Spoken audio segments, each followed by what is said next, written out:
Oh, oh. Bakit ang hirap mong ipaglaban ating bansang sinilangan? Kahirapan tila isang sumpang hindi na matatakasan. Habang mahimbing ang tulog ng mga politikong busog sa pagpulimbat ng pera ay sunod-sunod. Di ba kayo naawa sa ating lungsod? Pilipinas kung mahal patuloy sa paglubog. Mga kababayan ko gising, darating lusupan, magkaisa para patalisikin basura sa gobyerno ating walisin. Paglapastangan sa inang bayan, di na dapat palampasin. Sinigaw kahit boses sa ibitin, sabay-sabay nating sambitin.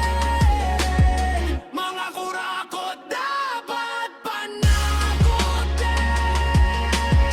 Mga kurakot dapat panagutin.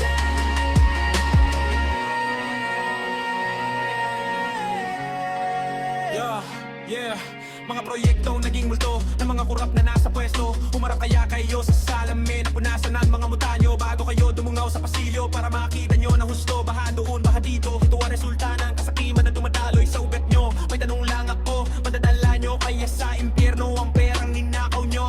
O bayan ko, sana buhay pa si Rizal at Bonifacio. Ikulong ang mga kampalasang sindikato, palitan ng mahinang leader na nasa palasyo. Buwayang nakaupo sa kongreso, mga humad na propeta na sa senado, gobernador at mayor na ginagawang negosyo ang gobyerno. Mga butante na pinili ang boto, nabibita ng prinsipyo para ipakalagay ko mga natibo. Kami mga peking resibo, di na lang sumisipan ng kapwa Pilipino. Kailan ka ba magtututo?